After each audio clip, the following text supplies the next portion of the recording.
অগ্নির কাণ্ড দেখে অবাক হয়ে গেল সঞ্চিতা। সম্পূর্ণ জানতে দেখতে থাকো। গল্পে শুরুতেই দেখা যায় আচার্য মশাই গুহবাড়িতে চলে এসেছে। আচার্য মশাই এসে পুরো ব্যাপারটা খুলে বলে সবাইকে। আর তখনই কর্তা দাদু বলে, আমাদের পরিবারে যেভাবে আগে এই দিনটা উদযাপন হয়েছে ঠিক সেভাবেই হবে, ঠিক সেভাবেই মায়ের পুজো হবে আচার্য মশাই। আপনি তার যোগাযন্ত্র শুরু করুন। প্রতি বছর কথামাই এইসব কিছু করতো, এবছরে তো আর কথামা সুস্থ নেই, তাই এবছরে আমাদের সেই দায়িত্বটা নিতে হবে।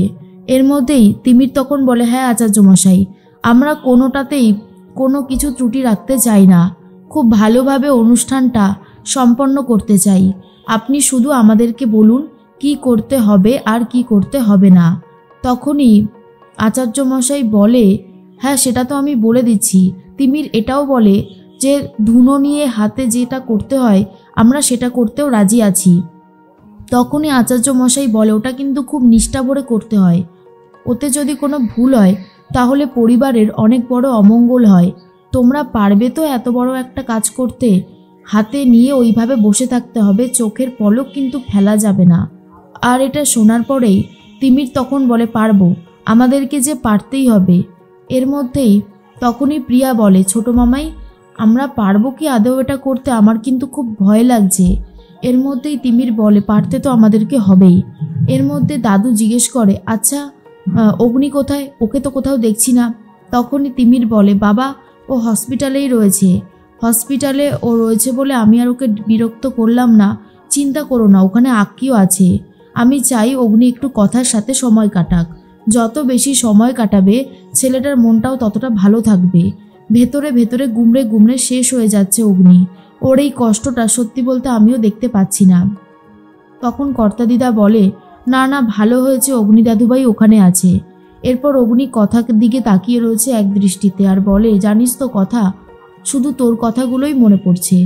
তুই এত জ্বালাতন করতিস, তখন মনে হতো বিরক্ত লাগছে, ভালো লাগছে না, কিন্তু আজ তোকে খুব মিস করছি। ওই বিরক্তগুলোই যেন বেশি বেশি করে মনে পড়ছে, মিস করছি ওগুলোকে। একটাবার চোখ তুলে তাকা না রে। কিন্তু কথার তো কোনো সারা শব্দই নেই। অগ্নি মনে মনে ভাবে, এই মানুষটাকে কতটা অবহেলা করেছি আমি। আজ সবাই পাশে থাকলেও কথা নেই বলে খুব একা মনে হচ্ছে নিজেকে। কিন্তু এরকমটা হওয়ার কারণটাই বা কি, কিছুই যেন বুঝতে পারছি না। খুব কষ্ট হচ্ছে এটা ভেবে যে আমার জীবন থেকে কথা অনেকটা দূরে চলে যাচ্ছে। এর মধ্যেই হঠাৎ করে স্বপ্ন দেখে কথা পাচক মশাই বলে ডেকে ওঠে আর বলে, পাচক মশাই আপনি কিন্তু অনেক রিস্ক নিয়েছেন। আপনি সারাটা দিন এভাবে ঘুরে বেড়াচ্ছেন, আপনি কি কিছু খেয়েছেন? নিন, আপনার জন্য শঙ্খপুষ্পীর রস এনেছি। ব্যাস, আবারও অগ্নি চেঁচামেচি শুরু করে আর বলে, এই আমি এসব ঘাস লতাপাতার জুস একদম খাবো না। তুই সুস্থ হতে না হতে আবার এসব শুরু করেছিস, আমাকে এসব খাওয়াতে পারবি না তুই। কথা বলে, এরকম বললে কি করে হবে পাচক মশাই? আপনাকে তো এটা খেতে হবে, এটা খেলে আপনার শরীর ভালো থাকবে, আপনি আমার কথাটা একবার শুনুন। কিন্তু অগ্নি একদমই খেতে চায় না আর বলে, বললাম তো আমি খাবো না। এরপরে কথা যে নেই সেটা বুঝতে পারে অগ্নি। স্বপ্ন দেখছিল অগ্নি আর বলে, স্বপ্নের মধ্যে তুই আমাকে শঙ্খপুষ্পীর রস খাওয়াচ্ছিস? কথা না, তোকে আমি সুস্থ করে তবেই ছাড়বো। তোর ওই করমচাঁদার গাছটাকে যেভাবেই হোক আমি ঠিক পাতা দিয়ে ভরাবো আর ফলও নিয়ে আসবো। সেই রকমভাবেই আমি যত্ন করব, তোকে আমি কথা দিলাম। কিন্তু তোকেও কথা দিতে হবে যে তুই সুস্থ হয়ে যাবি। তুই যদি সুস্থ না হোস তাহলে আমি কি নিয়ে বাঁচবো বলতো?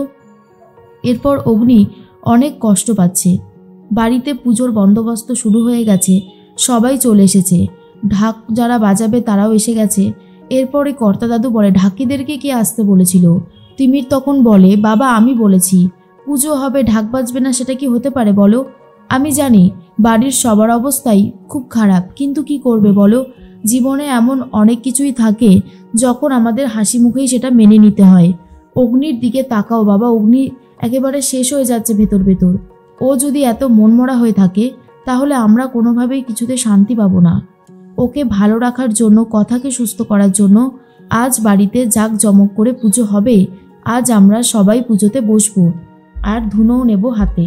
তখনই চলে এসেছে প্রিয়া অর্ণা আর বলে, ছোট মামাই আমরাও চলে এসেছি রেডি হয়ে, আজ আমরাও এই কাজটাই করব। এটা দেখে তো কর্তা দাদু পুরো অবাক হয়ে যায় আর বলে, রেনু এসব আমি কি দেখছি? যেই কথা মা নবীনদেরকে এক করতে উঠে পড়ে লেগেছিল, কিন্তু ওরা কিছুতেই জেদ ধরে বসেছিল আসবে না আমাদের দলে। আজ সেই নবীনরাই প্রবীণদের দলে যোগ দিয়েছে। কর্তা দাদুর এই খুশি দেখে কর্তা দিদাও অনেক খুশি হয় আর বলে সব কিছুই কথামার জন্যই সম্ভব হয়েছে। কথামা যদি না থাকতো তাহলে তো কিছুই হতো না। কিন্তু আজকে এই খুশির দিনে কথামাই যেন নেই। কোথাও একটা খুব অনুভূতি হচ্ছে কথামা থাকলে খুব ভালো হতো। আচার্য মশাই সবাইকে বলে এই প্রথাটা কিন্তু খুবই কষ্ট। আমি কিন্তু বারবার করে সবাইকে বলছি অগ্নি কোথায়, এটাই সবাই জিজ্ঞেস করে। তখনই আক্কি বলে বিগ্রহ আছে, ওপরেই আছে, নামছে। আজকে আমরা কথার জন্য মন দিয়ে পুজো করব। আমাদের যত কষ্টই হোক না কেন আমরা পুজো কমপ্লিট করবই। তার মধ্যে জুনি খুব কান্নাকাটি করতে থাকে। লেখা তখন জুনিকে বলে জুনি তুমি যদি এইভাবে কান্নাকাটি করো তাহলে আমরা কি করে থাকবো বলো তো? একটা কথা মনে রাখবে, আমরা সবসময় সবার জন্য রয়েছি। তুমি ভেবো না, এত মন দিয়ে পুজো করো, কথাকে সুস্থ করতে হবে। এর মধ্যেই কথা হসপিটালে রয়েছে, কথার পালস রেট আরও ভালো হয়ে যাচ্ছে।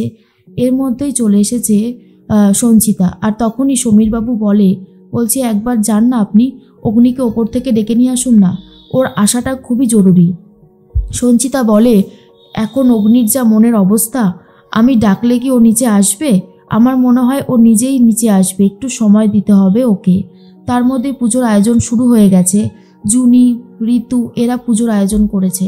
তখনই কর্তা দাদু বলে মা আনন্দী তুমি সুস্থ করে দাও কথাকে, কথার যেন কোনো ক্ষতি না হয়।